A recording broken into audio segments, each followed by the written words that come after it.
어제는 Full Gospel Church USA의 주요 요직에 있으셨던 한 성도님을 파송하였습니다. 성령의 음성의 내용이 매우 당황스러웠으며 혼란스러웠습니다. 너의 운이 다했다. 너의 운이 다했다. 오호, 통제라. 너의 기운이 다했다. 누가 이것을 헤아렸을까? 누가 이것을 예측했겠느냐? 하나님이여, 나를 도우소서. 주여, 나를 도우소서. 삼손이 눈이 빠졌을 때의 고통을 나는 압니다. 다시 머리가 자라나게 하시고 다시 영력이 회복되게 하옵소서. 내가 너를 정죄하지 않노라. 너는 나를 바라보고 바라보라. 새롭게 영력이 자라나며 회복될 것이니 3개월이라. 오호, 통제라. 너의 기운이 다했다. 라는 성령의 음성을 접했을 때 그 성도님의 영적인 힘이 완전히 고갈되었다는 의미로 받아들였습니다. 영력이 있어야 의를 행하거나 하나님의 뜻을 성취할 수 있는데 영력이 방전된 것입니다. 사실 우리는 영력이 줄거나 소진될 것이라는 생각은 아무도 상상하지 못하며 아무도 예측하지 못합니다. 인간이 하나님을 떠나거나 죄를 짓거나 죄에 빠지거나 시험에 드는 중요 요인은 영력이 소실되었기 때문입니다. 마귀를 이길 힘이 없는 것입니다. 삼손이 눈이 빠지는 곧 구원 상실을 경험하고 그로 인한 영력 없음을 경험하는데 삼손 자신도 몹시 당황하게 됩니다. 사사기 16장 19절 드릴라가 삼손을 자기 무릎에서 잠들게 하고 사람을 불러 그의 머리털 얼곡 가닥을 밀게 하였더라.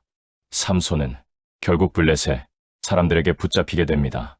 마귀에게 사로잡히게 된 삼손이 머리카락이 자라면서 그 영력이 회복되어 자기 인생의 막판에 블레셋 사람들을 전멸시키는 은혜를 받고 천국 가게 됩니다.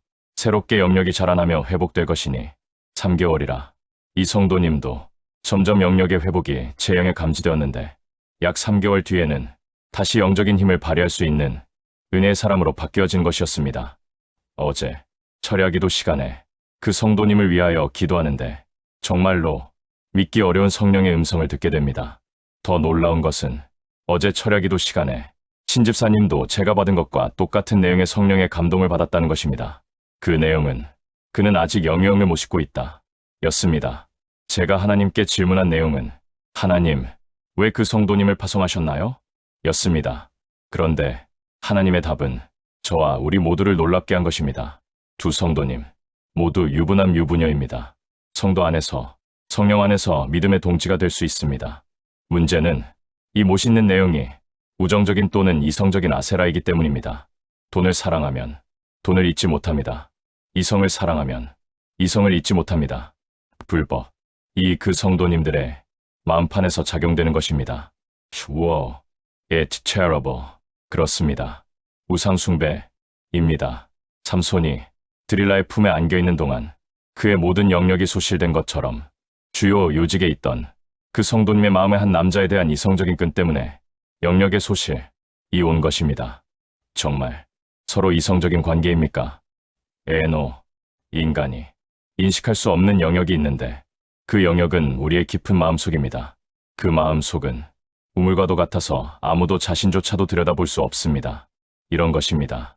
인간은 누구나 기복주의자입니다. 누구나 돈을 사랑합니다. 그러나 자신이 돈을 사랑한다고 믿는 사람은 단 한 명도 없으며 오히려 자기는 돈에 자유하다고 판단합니다. 그러나 성령의 음성이나 감동이 임하면 자신이 돈을 우상시한 것이 드러나지게 됩니다. 마찬가지로 아무도 자신이 이성을 우상시한다고 여기는 사람은 이 세상에 아무도 없습니다. 그러나 성령의 감동이나 음성은 우리 내면의 죄를 드러나게 합니다.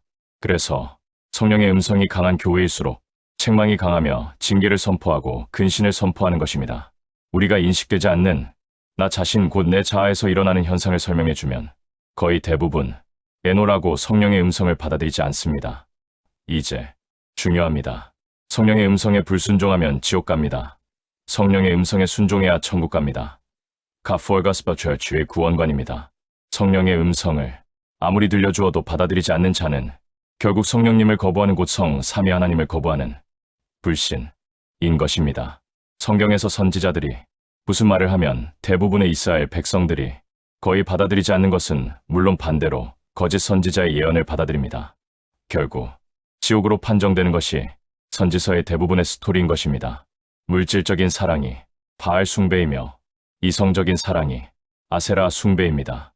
엘리야 당시 엘리야는 450명의 바알 선지자들과 400명의 아세라 선지자들과 싸움을 벌입니다. 돈과 이성을 사랑하는 거짓 선지자들과의 싸움입니다.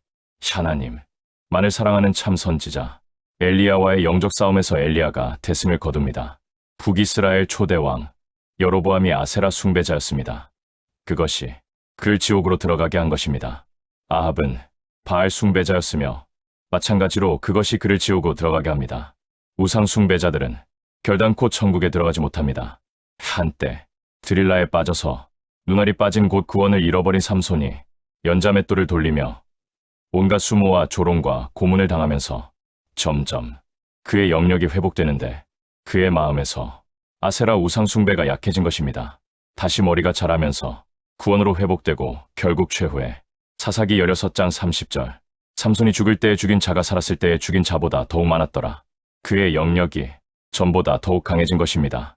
마귀를 이기는 힘, 귀신을 이기는 힘, 자신을 이기는 힘, 죄와 시험을 이기는 힘, 누구나 각자 자신의 영역으로 마귀를 대적하고 하나님께 순종합니다. 그러나 마귀의 유혹이면서 미혹인 우상 숭배에 빠져 영역이 소실되면 심지어 구원까지 잃게 됩니다. 이제 머리카락이 자라는데 고통 속에서의 부르짖음이 학대받음과 징계와 고난을 통하여 다시 하나님만을 사랑하는, 하나님을 인생에서 가장 사랑하는 큰 계명을 준수하는 자로 탈바꿈하게 되며 그 탈바꿈을 통하여 다시 영생의 소망을 갖게 되는 것입니다. 할렐루야. 2026년 6월 12일 오후 10시 박경호 목사가 하나님의 집에서